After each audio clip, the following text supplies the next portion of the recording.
आज आप लोग दुनिया के सबसे शातिर खुफिया जासूस के बारे में जानने वाले हैं, जो कि एक मर्द होते हुए भी 20 सालों तक एक शख्स की रातें रंगीन किए। और सिर्फ रंगीन ही नहीं, उन्होंने एक बेटे का जन्म भी दिया। आखिर कैसे ये सब संभव हुआ? क्योंकि एक मर्द खुफिया जासूस एक लड़का का जन्म देता है और 20 वर्षों तक एक शख्स के साथ कई रातें रंगीन गुजारते हैं। पूरी घटना, पूरी बातें जानने के लिए इस वीडियो को कृपया अंत तक जरूर देखें, क्योंकि आज ऐसे खुफिया जासूस के बारे में आप जानने वाले हैं जिसके ऊपर हॉलीवुड में मूवी भी बन चुकी है, और यह टॉप खुफिया जासूस में से एक में आते हैं।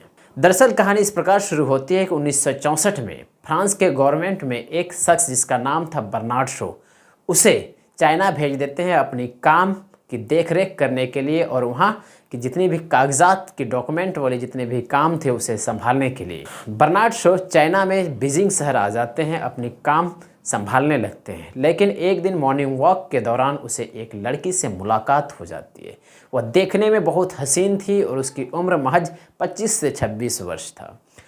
बर्नार्ड शो का दिल उस लड़की पर आ जाते हैं। वह लड़की फ्रांस से आए जितने भी लोग थे उसे चाइनीज़ भाषा सिखाने का काम करती थी, इसलिए बर्नार्ड शो और उस लड़की की मुलाकात आए दिन होते चले आते थे और हमेशा मुलाकात होती थी। उस दोनों की मोहब्बत बढ़ती चली जाती है और इस कदर बढ़ती है कि वह रात भी आ जाती है जब बर्नार्ड शो उस लड़की जिसका नाम था साई पेई पू, जो कि एक खुफिया जासूस थी, लेकिन बर्नार्ड शो को यह पता तक नहीं चल पाता है कि वह एक खुफिया जासूस है। और जब बातें करते हैं बर्नार्ड शो साई पेई पू से, तो वह बताती है कि उनके पिता का सपना था कि मेरा एक बेटा हो, लेकिन बेटा नहीं होकर एक बेटी हुई, जिसके कारण मेरी परवरिश एक लड़का की तरह किया है, इसलिए मेरी शक्ल भी हल्का फल्का लड़का से मिलता जुलता है। लेकिन वह थी एक लड़का ही। उन्होंने अपनी जेंडर शायद डॉक्टर से चेंज करवाया था या क्या करवाया था, लेकिन कुछ तो करके वह बर्नार्ड शो को अपने प्यार के जाल में फंसा लेती है। जब बर्नार्ड शो साई पेई पू से एक रात रंगीन बना रहे थे, उसके साथ शारीरिक संबंध बना रहे थे, तब भी बर्नार्ड शो को यह पता तक नहीं चल पाता है कि यह एक लड़का है या लड़की। और जब भी ये दोनों शारीरिक संबंध बनाते थे तो रात को ही बनाते थे, क्योंकि साई पेई पू कहती थी कि दिन में संबंध बनाना मेरे धर्म के खिलाफ है, इसलिए हमेशा रात में ही बनाया करते थे। जब यह संबंध का दौर भी आगे चला, 10 वर्ष बीत गए, 12 वर्ष बीत गए, सारे कागजात जितने भी बर्नार्ड शो जब फ्रांस अपने सरकार को भेजती थी, सारे डॉक्यूमेंट्स की जानकारी भी साई पेई पू लेने लगी। और बर्नार्ड शो बड़ी खुशी से दे रहे थे, क्योंकि उसे पता नहीं था, वह तो बस ये सोच रहे थे कि यह मेरे फ्रेंड है। और गर्लफ्रेंड बनाने के चलते साई पेई पू ने उसका नाजायज़ फ़ायदा उठाया और चाइनीज़ सरकार को फ्रांस की जितनी भी खुफिया जानकारी थी वह देते रही, और बर्नार्ड शो को पता तक नहीं चला।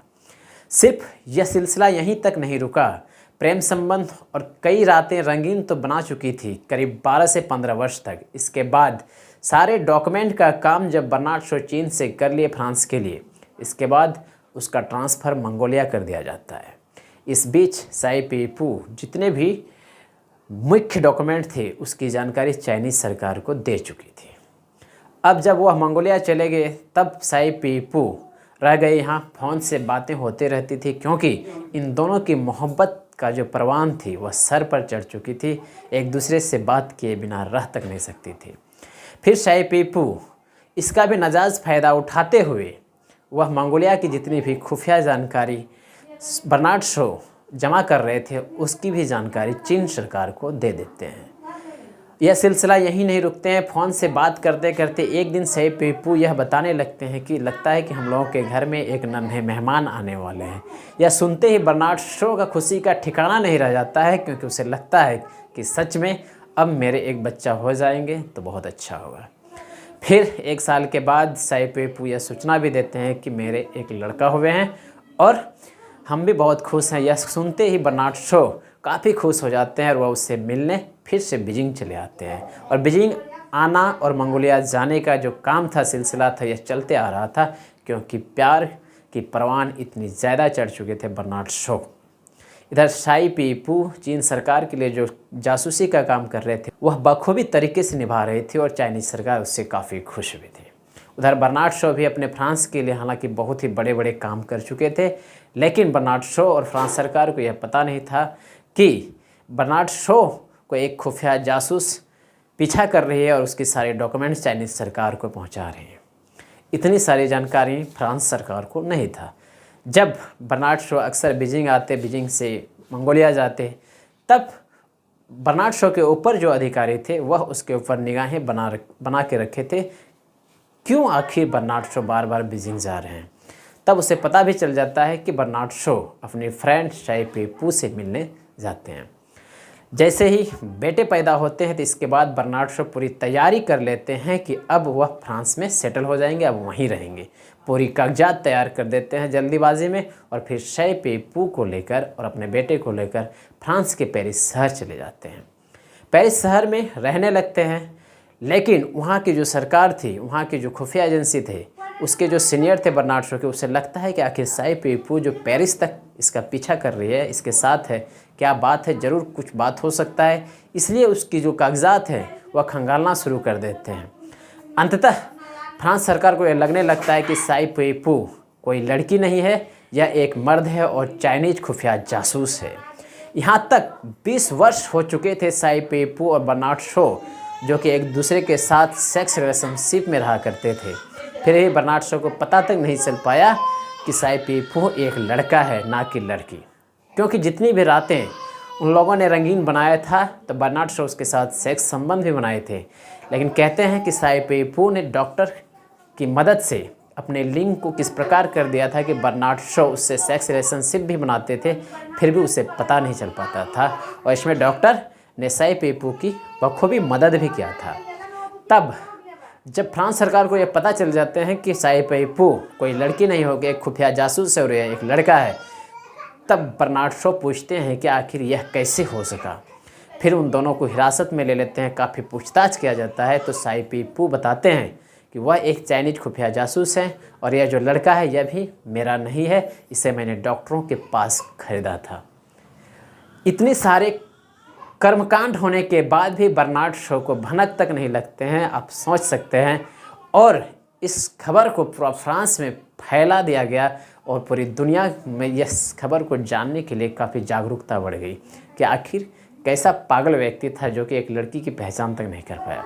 हालांकि शाई पीपू ने पूरी बातें कबूल कर लिया। इसके बाद उसे भी 6 साल की सज़ा हो गई और अपनी खुफिया डॉक्यूमेंट को लीक करने के मामले में बर्नार्ड शॉ को भी 6 साल की सज़ा होती है।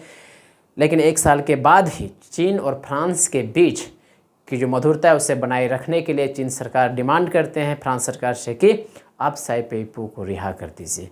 फिर 1 साल के बाद ही शाई पीपू को जेल से रिहा कर दिया जाता है, लेकिन वह ठान लेती है कि अब वह चीन नहीं जाएंगे क्योंकि वह एक लड़की नहीं थी, वह एक लड़का था और वह पेरिस में ही अपने कला को दिखाते हुए वहीं अपनी पूरी ज़िंदगी रह जाते हैं और 2009 ईस्वी में उसकी मृत्यु हो जाती है।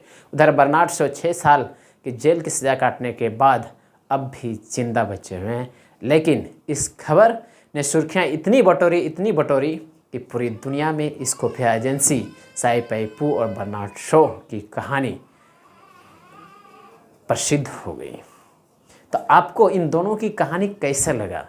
क्या लगा आपको कि एक खुफिया एजेंसी कैसे इस तरह का काम कर सकते हैं कि मर्द होने के नाते औरत के जैसा और पुनः एक बेटे का जन्म देने की जो कहानी है, यह कहानी आपको कैसे लगी कमेंट बॉक्स में राय अपनी ज़रूर दीजिएगा। और यदि इस यूट्यूब चैनल पर आप नए हैं तो इस यूट्यूब चैनल को सब्सक्राइब जरूर कर लीजिएगा ताकि इस तरह की क्राइम अपडेट्स और क्राइम की कहानी मिलते रहे। मिलते हैं किसी और कहानी में। धन्यवाद।